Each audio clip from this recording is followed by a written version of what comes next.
Okay, so I've got another Harry Potter book, and this one is Harry Potter and the Order of the Phoenix.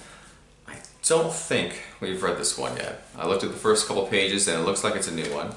But one thing I did do is I got myself some tea in case my throat gets a little dry or hoarse while reading this book, because there are 20 pages in the chapter. And every page has tiny font. So that's a lot of words to read.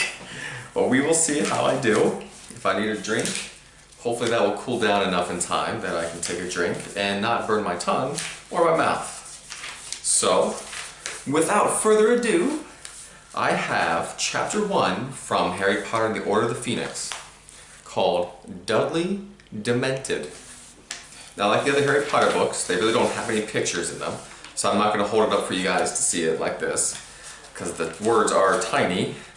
But if there is a picture that I do come across, I will show it to you. Alright, that'll be my promise to you. So hopefully you enjoy this, and hopefully it's okay for the young ones to listen to. Chapter 1, Dudley Demented. The hottest day of the summer so far was drawing to a close, and a drowsy silence lay over the large square houses of Privet Drive. Cars that were usually gleaming stood dusty in their drives, and lawns that were once emerald green lay parched and yellowing. The use of hose pipes had been banned due to drought. Deprived of their usual car washing and lawn mowing pursuits, the inhabitants of Privet Drive had retreated into the shade of their cool houses, windows thrown wide open in the hope of tempting in a non-existent breeze. The only person left outdoors was a teenage boy who was lying flat on his back in a flower bed outside number 4. He was a skinny, black-haired, bespectacled boy who had the pinched, slightly unhealthy look of someone who has grown a lot in a short space of time. His jeans were torn and dirty, his t-shirt baggy and faded, and the soles of his trainers were peeling away from the uppers. Harry Potter's appearance did not endear him to the neighbors, who were the sort of people who thought scruffiness ought to be punishable by law.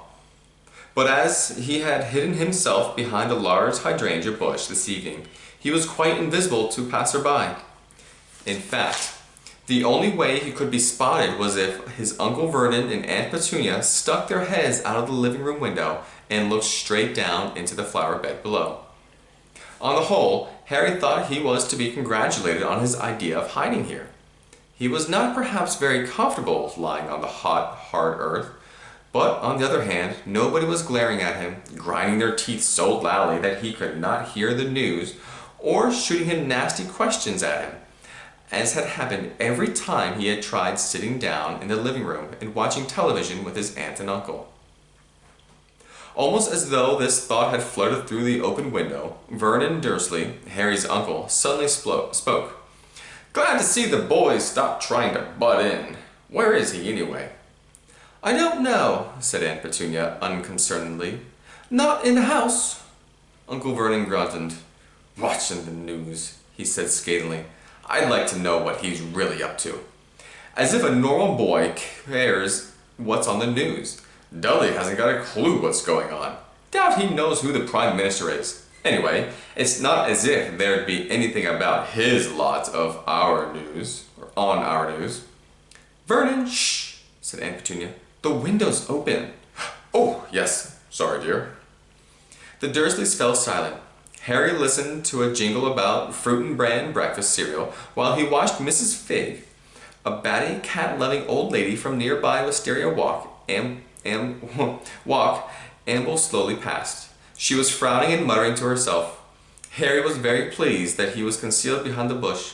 Mrs. Figg had recently taken to asking him around for tea whenever she met him in the street.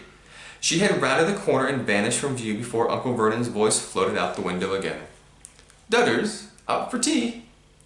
"At the Poultices," said Aunt Petunia fondly. "He's got so many little friends. He's so popular." Harry repressed a snort with difficulty. The Dursleys really were astonishingly stupid about their son Dudley. They had swallowed all his dim-witted lies about having tea with a different member of his gang every night of the summer holidays. Harry knew perfectly well that Dudley had not been to tea anywhere.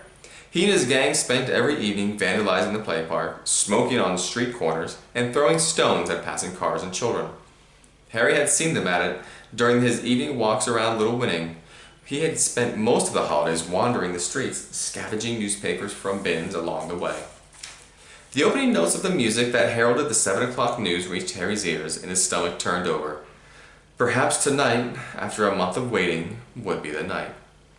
Record numbers of stranded holidaymakers fill airports as Spanish baggage handlers strike reaches its second week. Give him a lifelong siesta, I would, snarled Uncle Vernon over the end of the newsreader's sentence. But no matter. Outside in the flower bed, Harry's stomach seemed to unclench. If anything had happened, it surely would have been the first item on the news. Death and destruction were more important than stranded holidaymakers. He let out a long, slow breath and stared up at the brilliant sky. Every day this summer had been the same. The tension, the expectation, the temporary relief, and then mounting tension again. And always, growing more insistent all the time, the question of why nothing had happened yet. He kept listening, just in case there was some small clue, not recognized for what it really was by the Moguls. An unexplained disappearance, perhaps, or some strange accident. But the baggage handlers' strike was followed by news on the drought in the southeast. I hope he's not listening next door, bellowed Uncle Vernon, with his sprinklers on at 3 in the morning. Then a helicopter that had almost crashed in a field in Surrey. Then a famous actress's divorce from her famous husband. As if we're interested in that sordid affairs, sniffed Aunt Petunia, who had followed the case obsessively in every magazine she could lay her bony hands on. Harry closed his eyes against the now blazing evening news as the newsreader said, and finally, Bungie the Budgie has found a novel way of keeping cool this summer. Bungie, who lives at the Five Feathers in Barnsley, has learned to water ski. Mary Dorkins went to find out more. Harry opened his eyes again. If they had reached water skiing Budgrigers, I'm not sure what that word is, there was nothing else worth hearing. He rolled cautiously onto his front and raised himself onto his knees and elbows, preparing to crawl out from under the window. He had moved about 2 inches when several things happened in very quick succession. A loud, echoing crack broke the sleepy silence like a gunshot. A cat streaked out from under the parked car and flew out of sight. A shriek, a bellowed oath, and the sound of breaking china came from the Dursleys' living room. And as though Harry had been waiting for this signal, he jumped to his feet at the same time, pulling from his waistband of his jeans a thin wooden wand as if he were unsheathing a sword. But before he could draw himself up to full height, the top of his head collided with the Dursleys' open window, and the resultant crash made Aunt Petunia scream even louder. Harry felt as if his head had been split in two. His eyes streaming, he swayed, trying to focus on the street and spot the source of the noise. But he had barely staggered upright again when 2 large purple hands reached through the open window and closed tightly around his throat. "Put it away!" Uncle Vernon snarled into Harry's ear. "Now, before anyone sees it." "Get off me!" Harry gasped for a few seconds, then struggled. Harry pulling at his uncle's sausage-like fingers with his left hand, his right maintaining a firm grip on his waistband. Then, as the pain in the top of Harry's head gave to a particularly nasty throb, Uncle Vernon yelped and released Harry as though he had received an electric shock. Some invisible force seemed to have surged through his nephew, making him impossible to hold. Panting, Harry fell forward over the hydrangea bush, straightened up, and stared around. There was no sign of what had caused the loud cracking noise, but there were several faces peering through various nearby windows. Harry stuffed his wand hastily back into his jeans and tried to look innocent. "Lovely evening," shouted Uncle Vernon, waving at Mrs. Number 7, who was glaring from behind her net curtains. "Did you hear that car backfire just now? Gave Petunia and me quite a turn." He continued to grin in a horrible manic way until all the curious neighbors had disappeared from the various windows. Then the grin became a grimace of rage as he beckoned Harry back toward him.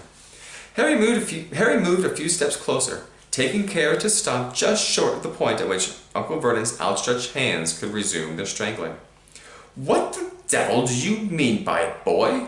asked Uncle Vernon in a croaky voice that trembled with fury. "What do you mean by what?" said Harry coldly. He kept looking left and right up the street, still hoping to see the person who had made the cracking noise. "Making a racket like a starting pistol right outside our—" "I didn't make that noise," said Harry firmly.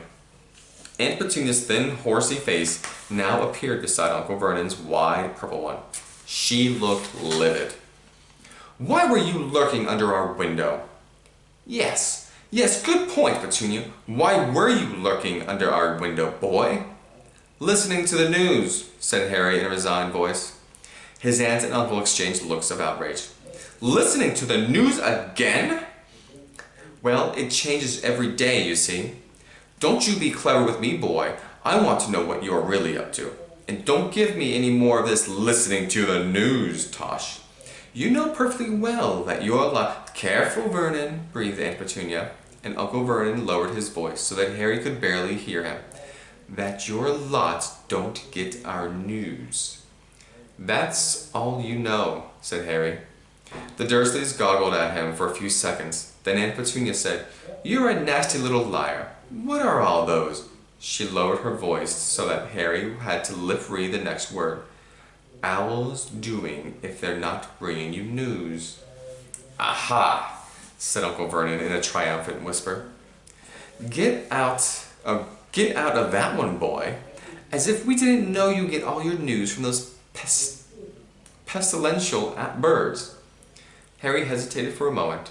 It cost him something to tell the truth this time, even though his aunts and uncle could not possibly know how bad Harry felt admitting it. "The owls aren't bringing me news," said Harry tonelessly. "I don't believe it," said Aunt Petunia at once.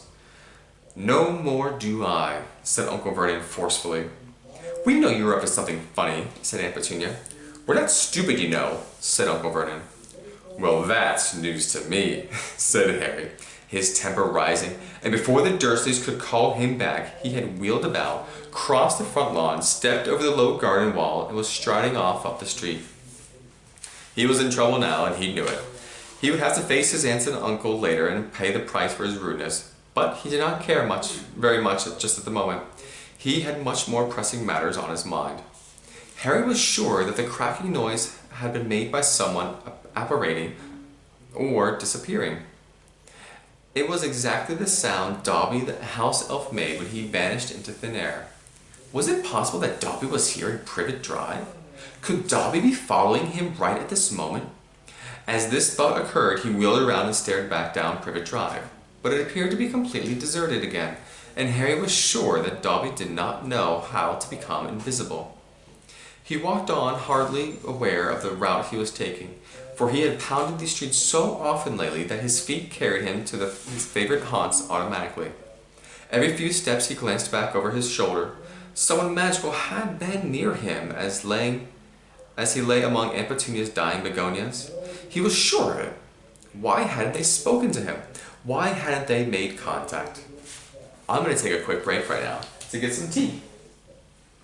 Whew. Yep. It's still a bit hot. Maybe burn my tongue a little bit. But let's see if I can find my place now.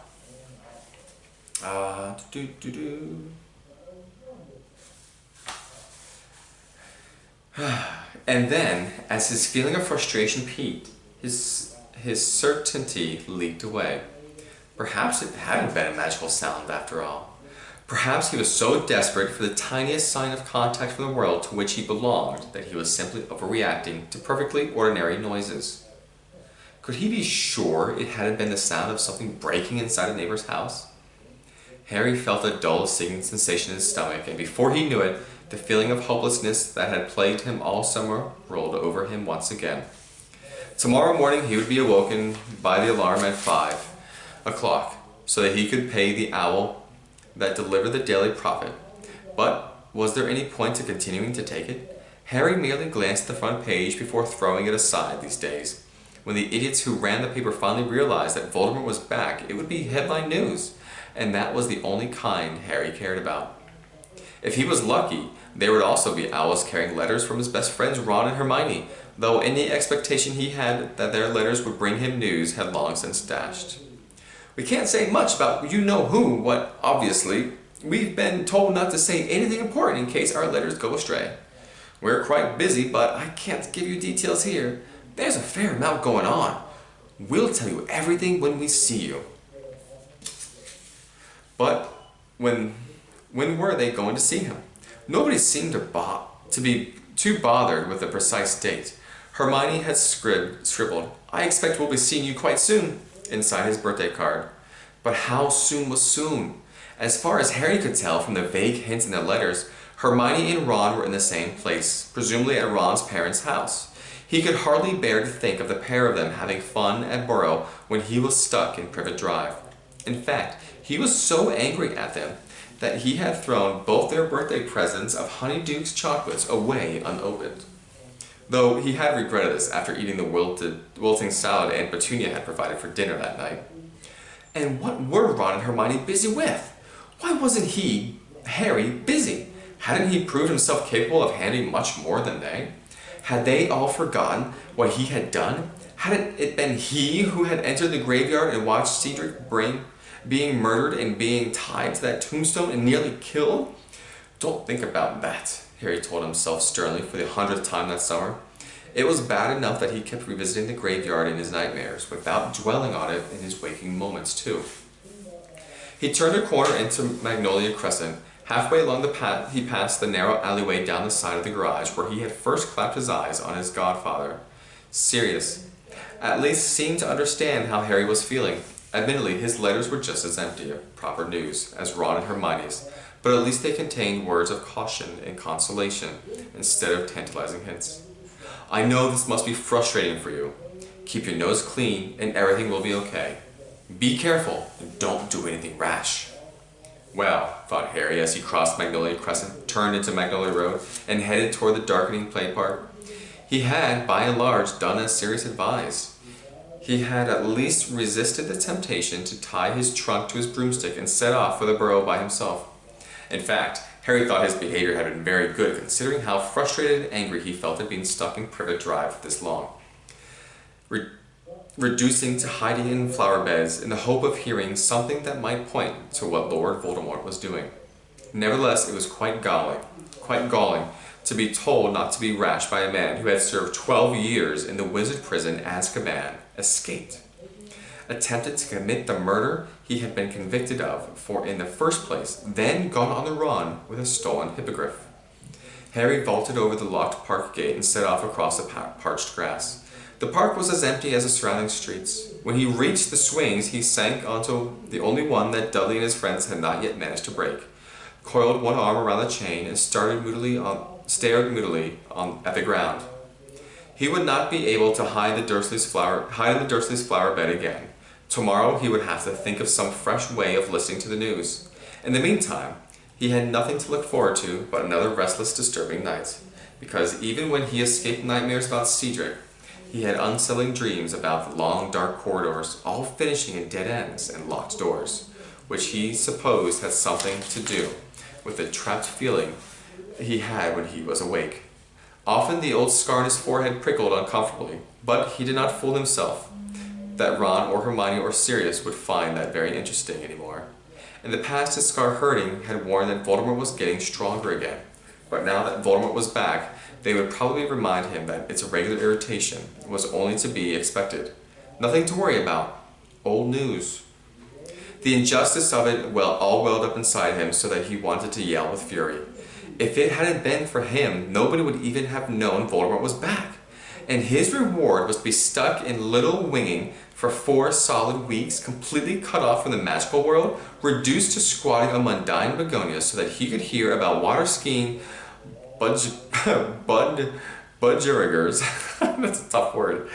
How could Dumbledore have forgotten him so easily? Why had Ron and Hermione got together without inviting him along too? How much longer was he supposed to endure Sirius telling him to sit tight and be a good boy? Or resist the temptation to write to the stupid Daily Prophet and point out that Voldemort had returned? These furious thoughts swirled around in Harry's head, and his insides writhed with anger as a sultry, velvety night fell around him. The air full of the smell of warm, dry grass, and the only sound of the low grumble of traffic on the road beyond the park railings. He did not know how long he had sat on the swing before the sound of voices interrupted his musings, and he looked up. The street lamps from the surrounding roads were casting a misty, strong glow, enough to silhouette a group of people making their way across the park. One of them was singing a loud, crude song. The others were laughing. A soft ticking noise came from several expensive racing bikes that they were wheeling along. Harry knew who those people were. The figure in front was unmistakably his cousin, Dudley Dursley, wending his way home accompanied by his faithful gang. Dudley was as vast as ever, but a year's hard dieting and the discovery of a new talent had wrought quite a change to his physique. As Uncle Vernon delightedly told anyone who would listen, Dudley had recently become a junior heavyweight inter-school boxing champion of the Southeast. The noble sport, as Uncle Vernon called it, had made Dudley even more formidable than he had seemed to Harry in primary school days when he had served as Dudley's first punching bag.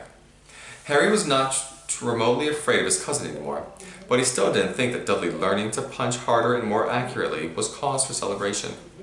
Neighborhood children all around were terrified of him, even more terrified than they were of that Potter boy, who they had been warned was a hardened hooligan who attended St. Brutus's secure center for incurably criminal boys. Harry watched the dark figures crossing the grass and wondered whom they had been beating up tonight. "Look round," Harry found himself thinking as he watched them. "Come on, look round. I'm sitting here all alone. Come on and have a go." If Dudley's friends saw him sitting here, they would be sure to make a beeline for him. And what would Dudley do then?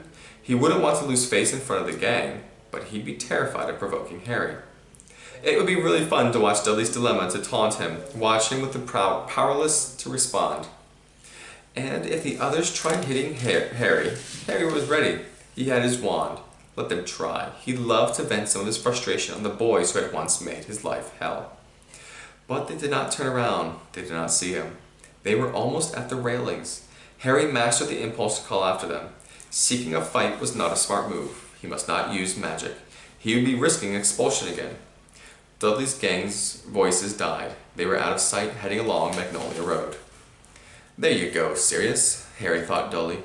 "Nothing rash, kept my nose clean, exactly the opposite of what you'd have done." He got to his feet and stretched. Aunt Petunia and Uncle Vernon seemed to feel that whenever Dudley turned up was the right time to be home, and anything after that was much too late. Uncle Vernon had threatened to lock Harry in the shed if he came home after Dudley again, so, stifling a yawn, still scowling, Harry set off toward the park gate. Magnolia Road, like Privet Drive, was full of large square houses with perfectly manicured lawns, all owned by large square owners who drove very clean cars similar to Uncle Vernon's. Harry preferred little winnings by night, when the curtained windows made patches of jewel-bright colors in the darkness, and he ran no danger of hearing disapproving mutters about his delinquent appearance when he passed the householders. He walked quickly so that halfway along Magnolia Road, Dudley's gang came into view again. They were saying their farewells at the entrance to Magnolia Crescent. Harry stepped into the shadow of a large lilac tree and waited. "Squealed like a pig, didn't he?" Malcolm was saying to Guffa's, another strange word, from the others. "Nice right hook. Big D," said Piers. "Same time tomorrow?" said Dudley. "Right at my place. My parents are out," said Gordon. "See you then," said Dudley. "Bye, Dud. See you, Big D." Harry waited for the rest of the gang to move on before setting off again. When their voices had faded once more, he headed around the corner into Magnolia Crescent, and by walking very quickly, he soon came within hailing distance of Dudley, who was strolling along at his ease, humming tunelessly. "Hey, Big D!" Dudley turned around. "Oh," he grunted, "it's you." "How long have you been Big D, then?" said Harry. "Shut it!" snarled Dudley, turning away again. "Cool name," said Harry, grinning and falling into step beside his cousin. "But you'll always be Ike Diddykins to me." "I said shut it," said Dudley, whose ham-like hands had curled into fists. "Don't the boys know that's what your mom calls you?" "Shut your face!" "You don't tell her to shut her face. What about Pumpkin and Dinky Diddy-Domes? Can I use them, then?" Dudley said nothing. The effort of keeping himself from hitting Harry seemed to be demanding all of his self-control. "So, who have you been beating up tonight?" Harry asked, his grin fading. "Another 10-year-old? "I know you did Mark Evans 2 nights ago." "He was asking for it," snarled Dudley. "Oh yeah? He cheeked me." "I don't know what that is." "Yeah? Did he say you look like a pig that's been taught to walk on its hind legs?" Because that's not cheek, Dud. That's true. Oh, that was mean. A muscle was twitching in Dudley's jaw. It gave Harry enormous satisfaction to know how furious he was making Dudley. He felt as though he was siphoning off his own frustration into his cousin, the only outlet he had. They turned right down the narrow alleyway where Harry had first seen Sirius, and which formed a shortcut between Magnolia Crescent and Wisteria Walk. It was empty and much darker than the streets it linked because there were no street lamps. Their footsteps were muffled between the garage walls on the side and the high fence on the other. "Think you're a big man carrying that thing, don't you?" Dudley said after a few seconds. "What thing?" That thing you're hiding," Harry grinned. "Not as stupid as you look, are you, Dud? But I suppose if you were, you wouldn't be able to walk and talk at the same time." Harry pulled out his wand. He saw Dudley look sideways at it. "You're not allowed," Dudley said at once. "I know you're not. You'd get expelled from that freak school you go to." "How do you know they haven't changed the rules, Big D?" "They haven't," said Dudley, though he didn't sound completely convinced. Harry laughed softly. "You haven't got the guts to take me on without that thing, have you?" Dudley snarled. "Whereas you just need 4 mates behind you before you can beat up a 10-year-old. You know that boxing title you keep banging on about? How old was your opponent? 7? 8? "He was 16 for your information," snarled Dudley, "and he was out cold for 20 minutes after I finished him, and he was twice as heavy as you. You just wait till I tell Dad you had that thing out. Running to Dudley now, are you? Is his ickle boxing champ frightened of Nasty Harry's wand?" "Not this brave at night, are you?" sneered Dudley. "This is night, Diddykins. That's what we call it when it all goes all dark like this." "I mean, when you're in bed," Dudley snarled. He had stopped walking. Harry stopped too, staring at his cousin from the little he could see of Dudley's large face. He was wearing a strangely triumphant look. "What do you mean, I'm not brave in bed?" said Harry completely nonplussed. "What am I supposed to be frightened of? Pillows or something?" "I heard you last night," said Dudley breathlessly. "Talking in your sleep, moaning." "What do you mean?" Harry said again. But there was a cold, plunging sensation in his stomach. He had revisited the graveyard last night in his dreams. Dudley gave a harsh bark of laughter, then adopted a high-pitched, whimpering voice. "Don't kill Cedric! Don't kill Cedric!" "Who's Cedric, your boyfriend?" "You're lying," said Harry automatically, but his mouth had gone dry. He knew Dudley wasn't lying. How else would he know about Cedric? "Dad, help me! Dad, he's going to kill me! Dad, boo-hoo!" "Shut up," said Harry quietly. "Shut up, Dudley, I'm warning you." "Come on and help me, Dad. Mom, come and help me. He's killed Cedric. Dad, help me. He's going to..." "Don't you point that thing at me." Dudley backed into the alley wall. Harry was pointing the wand directly at Dudley's heart. Harry could feel 14 years of hatred of Dudley pounding in his veins. What would he give to strike now, to jinx Dudley so thoroughly he had to crawl home like an insect struck dumb, sprouting feelers.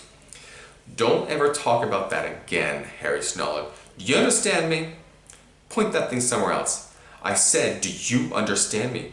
"Point that thing somewhere else." "Do you understand me? Get that thing away from..." Dudley gave an odd, shuddering gasp as if he had been doused in icy cold water. Something had happened to the night. The star-strewn indigo sky was suddenly pitch black and lightless. The stars, the moon, the misty street lamps at either end of the alley had vanished. The distant grumble of cars and the whisper of trees had gone. The balmy evening was suddenly piercingly, bitterly, bitingly cold. They were surrounded by total, impenetrable darkness, as though some giant hand had dropped a thick, icy mantle over the entire alleyway, blinding them. For a split second, Harry thought he had done magic without meaning to, despite the fact that he'd been resisting as hard as he could. Then his reason caught up with his senses. He didn't have the power to turn off the stars. He turned his head away and that, trying to see something, but the darkness pressed on his eyes like a weightless veil. Dudley's terrified voice broke in Harry's ear. What are you doing? Stop it! I'm not doing anything. Shut up and don't move." "I can't see. I've gone blind." I said shut up." Harry stood stock still, turning his sightless eyes left and right. The cold was so intense that he was shivering all over. Goosebumps had erupted on his arms, and the hairs on the back of his neck were standing up. He opened his eyes to the fullest extent, staring blankly around, unseeing. It was impossible. They couldn't be here. Not in Little Winning. He strained his ears. He would hear them before he saw them. "I'll tell Dad," Dudley whimpered. "Where are you? What are you doing?" "Will you shut up?" Harry hissed. "I'm trying to..." But he fell silent. He had heard just the thing he had been dreading. There was something in the alleyway apart from themselves. Something that was drawing long, hoarse, rattling breaths. Harry felt a horrible jolt of dread as he stood trembling in the freezing air. Drink break. Ooh, my throat's getting a little sore from reading.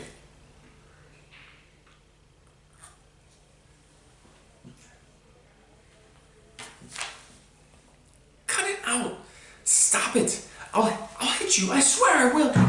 Dudley, shut! Wham! A fist made contact with the side of Harry's head.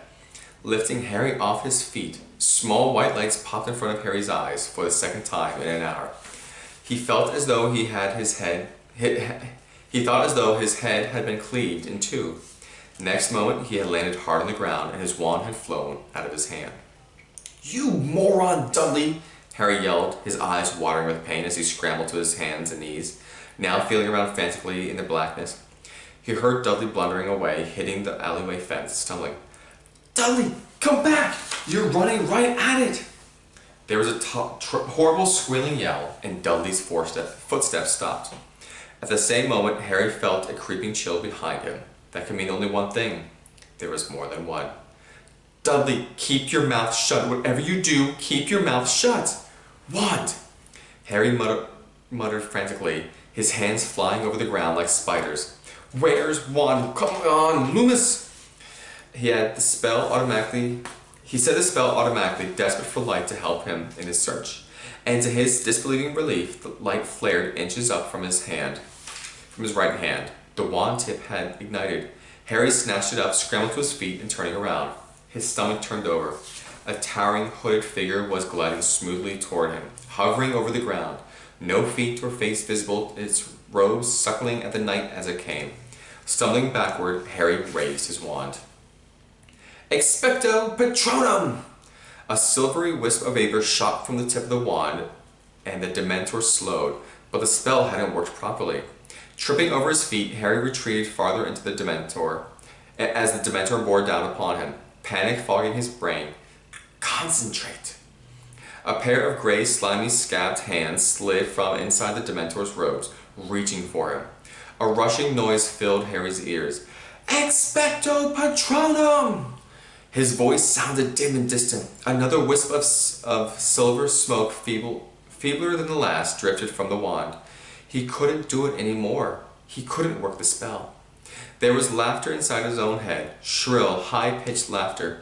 He could smell the Dementor's putrid, death-cold breath filling his own lungs, drowning him. Think something happy. But there was no happiness in him. The Dementor's icy fingers were closing in on his throat. The high-pitched laughter was growing louder and louder, and a voice spoke inside his head. Bow to death, Harry. It might even be painless. I would know. I have never died. I would not know. I have never died. He was never going to see Ron and Hermione again, and their faces burst clearly into his mind as he fought for breath. Expecto Patronum! An enormous silver stag erupted from the tip of Harry's wand. Its antlers caught the Dementor in the place where the heart should have been. It was thrown backward, weightless as darkness. And as the stag charged, the Dementor swooped away, bat-like and defeated. This way! Harry shouted at the stag, wheeling it around. He sprinted down the alleyway, holding the lit wand aloft. Dudley! Dudley! He had run barely a dozen steps when he reached Dudley.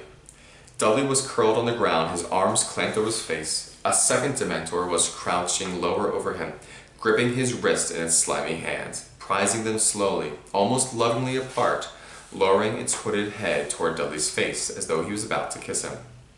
Get it! Harry bellowed, and with a rushing roaring sound, the silver stag he had conjured came galloping past him.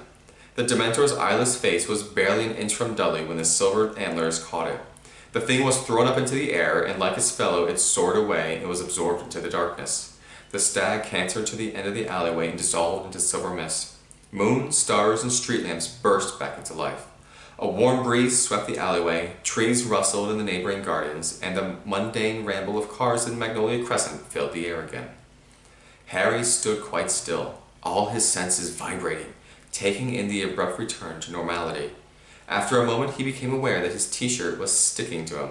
He was dressed in sweat. He could not believe what had happened.